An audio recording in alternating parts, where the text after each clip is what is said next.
I'm a middle child, and I was born leaning in. For as long as I can remember, I've had this insatiable desire to compete, to accomplish, and to prove myself.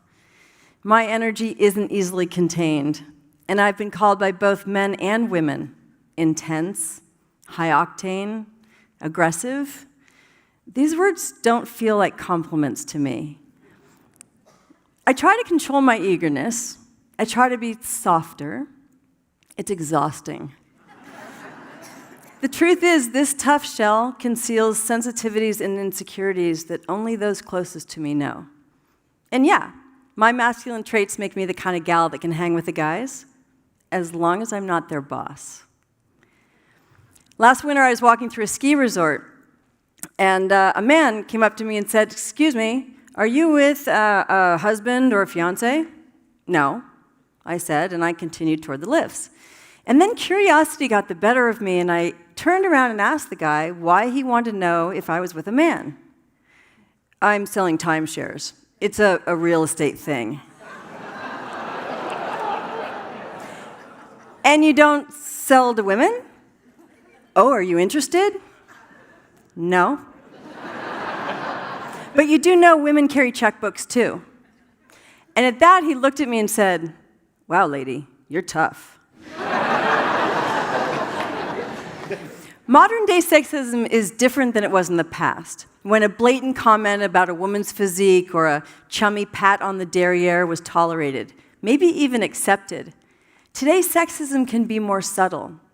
Little nuances that might seem like no big deal to some, but their impact can have the effect of 1,000 cuts. That day at the ski resort resulted in more than just another microabrasion. It sparked a curiosity in me about perceptions that we have for women versus men. I wanted to know, why do we perceive women differently when we assert ourselves? So I did a little research, and I came across something, just to make sure this wasn't all in my mind, called the competence-likability dilemma, where women, unlike men, are rarely perceived to be both competent and likable. Now, we should take a moment to define the word likable. Merriam-Webster says, likable is having qualities that bring about a favorable regard, pleasant or agreeable. The Urban Dictionary says, likable, an adjective meaning pleasant or attractive. It describes something that is easy to like. The sad truth is, most of us don't find strong, competent women easy to like. In 2003, Professor Flynn at Columbia Business School conducted an experiment. He took a case study about Heidi Roizen, a successful female venture capitalist, and he changed the name to Howard Roizen. Everything else about the case study remained the same. He gave half of his class the Heidi Roizen case study, and the other half the Howard Roizen case study.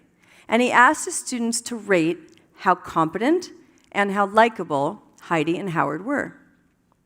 Both female and male students found Heidi and Howard to be equally competent. But the students tended not to like Heidi. They thought that she was a little too aggressive and out for herself. Neither female nor male students wanted to work for or hire Heidi, but they all thought Howard would make a great colleague. Why? Because in our society, women are penalized when we behave in ways that violate gender norms. Our gender stereotypes show that women should be kind, nurturing, helpful, supportive, deferential, while traditionally men are expected to be decisive, competent, assertive, and strong.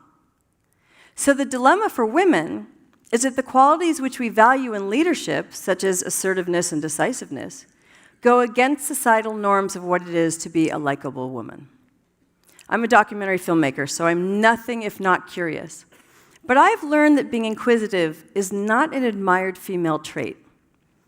I was at a cocktail party last week, and I asked a man what line of business he was in. "Fintech," he said. Curious, I dug a little deeper. "Oh, what type?" It's complicated." End of discussion. Okay, now it's possible that he wanted to spare me some long explanation. But it's more likely that his bias, implicit or not, informed him that as a woman, I wouldn't understand finance. Either way, I'm fairly certain he wouldn't have said, "It's complicated," had I been a man. I absorbed the sting of one more cut. Most of us are not aware of why we don't find strong women likable. There's just something about her that bugs us. But deep inside, at the root of this, is an unconscious bias. Bias is a survival heuristic that we inherited from our ancestors. The problem is it's unconscious. And as humans, we don't have the ability to recognize when we're being biased, even if we can see it in other people. We all, most of us anyway, believe ourselves to be fair, open-minded, and unbiased. And yet I will admit, I too found Hillary's voice to be shrill. As long as society continues to associate leadership with masculine traits, female leaders will be judged more harshly, even when they outperform male counterparts.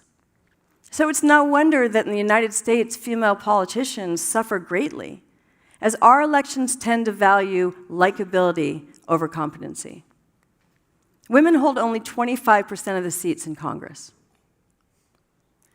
The competence-likability dilemma has huge consequences, not just in politics, but also in education and in the workplace. In co-ed classrooms, girls as young as 10 stop raising their hands because they don't want to be labeled the know-it-all.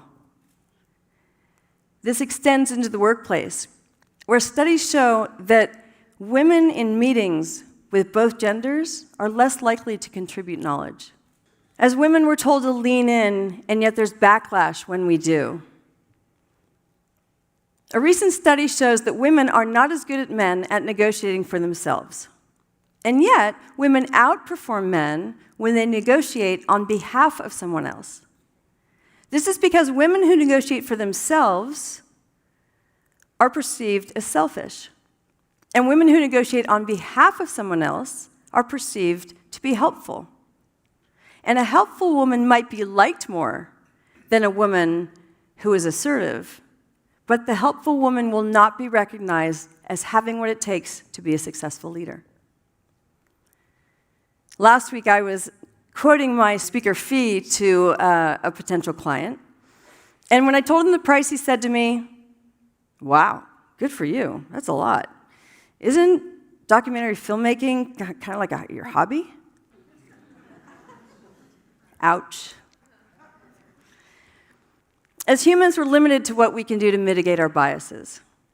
Even if we were able to, say, implement a tool that would bring more women into upper management, it's highly likely that we would still evaluate the performance of those women with biased perceptions.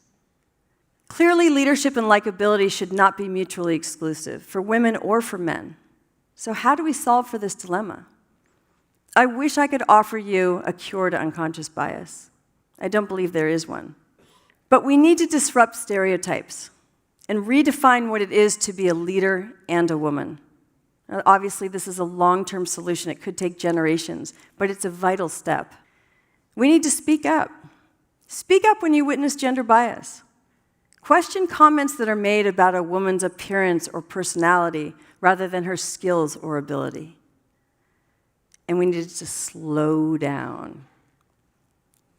Question yourself, reconsider your snap judgments. Ask yourself, does that woman bug me for reasons that really matter?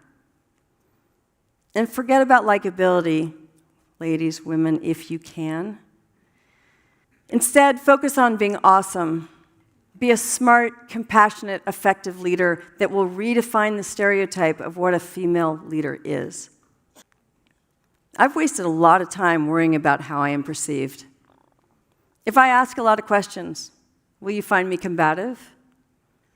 If I tell you about an accomplishment I'm proud of, you might think I'm conceited. But I need and seek the approval and recognition of my family, of my friends, and of my colleagues. Like many of you, I want to be liked. And I'm hopeful for the day when women can be recognized as being competent and likable. A day when we value each other regardless of gender, for the unique contributions that we each bring to the table. That will be the day that I won't have to worry about being liked. I can just be me. Thank you.